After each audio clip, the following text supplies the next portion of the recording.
श्री शिवाय नमस्तुभ्यं। हम आप सभी का स्वागत है हमारे यूट्यूब चैनल रंजना कुमारी ऑफिशियल में। दोस्तों, आप सभी लोग जानते हैं कि चैत्र मास के कृष्ण पक्ष की एकादशी आने वाली है और यह कोई साधारण एकादशी नहीं होती है, बल्कि सभी पापों से मुक्ति दिलाने वाली पाप मोचनी एकादशी होती है।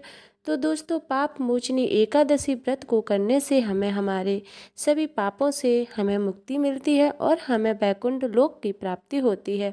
तो आइए दोस्तों, अब हम जानते हैं कि पाप मोचनी एकादशी कब पड़ रही है, इसका व्रत कब रखना है और व्रत का पारण कब करना है। तो पारण करने का शुभ मुहूर्त क्या है और व्रत से जुड़ी हुई जरूरी जानकारी क्या है। तो दोस्तों, चैत्र मास कृष्ण पक्ष एकादशी तिथि की शुरुआत 14 मार्च शनिवार को सुबह 8:12 से होगी और एकादशी तिथि की समाप्ति 15 मार्च रविवार को सुबह 9:16 पर होगी। तो दोस्तों, वैसे इस बार पाप मोचनी एकादशी तिथि 2 दिन में पड़ रही है। इस वजह से लोगों के मन में यह भी कन्फ्यूजन है कि हमें इस एकादशी का व्रत किस दिन रखना चाहिए।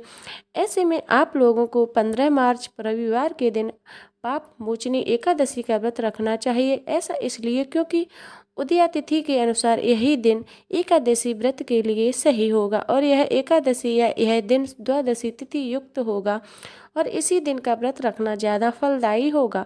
ऐसे में 14 मार्च शनिवार को दशमी तिथि के नियमों का पालन किया जाएगा।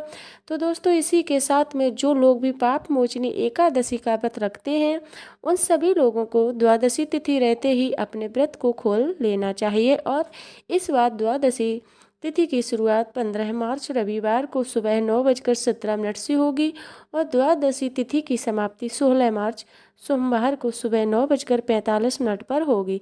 तो ऐसे में 16 मार्च सोमवार को सुबह 9:45 के बाद त्रयोदशी तिथि लग जाएगी। इसलिए इस समय से पहले शुभ मुहूर्त में ही आपको पाप मोचनी एकादशी व्रत का पारण करना होगा। ऐसे में पाप मोचनी एकादशी व्रत का पारण 16 मार्च को किया जाएगा और इस दिन व्रत पारण करने का शुभ मुहूर्त सुबह 6:30 से लेकर सुबह 8:54 तक। इस बीच में आप लोगों को पाप मोचनी एकादशी व्रत का पारण करना होगा।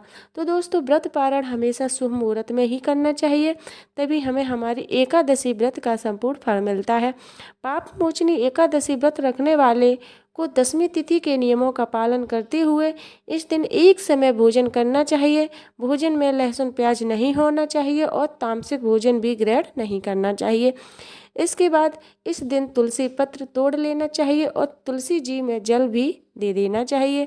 इसके बाद एकादशी व्रत वाले दिन सुबह जल्दी उठकर स्नान करके भगवानों की पूजन करके अपने व्रत का संकल्प लेना चाहिए और पूरे दिन ओम नमो भगवते वासुदेवाय नमः मंत्र का जाप करना चाहिए और शाम के समय भगवान विष्णु और माता लक्ष्मी जी की पूजन अर्चना जरूर करनी चाहिए और तुलसी जी के पौधे में इस दिन विशेष रूप से घी का दीपक जलाना चाहिए। दोस्तों, इसके बाद अगले दिन द्वादशी तिथि समाप्त होने से पहले शुभ मुहूर्त में अपने व्रत का पारण करना चाहिए और व्रत पारण करते समय आप गंगा जल या आंवला या भगवान के किसी प्रसाद का उपयोग करके व्रत खोल सकते हैं। इसके बाद इस दिन आप लोग पूरे दिन शुद्ध और सात्विक ही भोजन करें। दोस्तों, जो लोग एकादशी का व्रत रखते हैं उनको दशमी तिथि के दिन चावल का प्रयोग नहीं करना चाहिए और एकादशी वाले दिन किसी को भी चावल नहीं खाना चाहिए और द्वादशी तिथि के दिन व्रत खोलने के बाद आप चावल खा सकते हैं, इसमें कोई परेशानी नहीं है। तो दोस्तों, इस तरीके से आपको पाप मोचनी एकादशी का व्रत रखना है और व्रत के नियमों का पालन करना है। अगर अभी भी आपके मन में इस एकादशी से जुड़ा हुआ कोई भी प्रश्न है तो आप हमसे कमेंट करके पूछ सकते हैं। आप यह वीडियो कहाँ से देख रहे हैं कमेंट में ज़रूर बताएं। अगर आपको वीडियो अच्छी लगी हो तो हमारी वीडियो को लाइक और हमारे चैनल को सब्सक्राइब कीजिए। श्री शिवाय नमस्तुभ्यं। मिलते हैं अगले वीडियो में।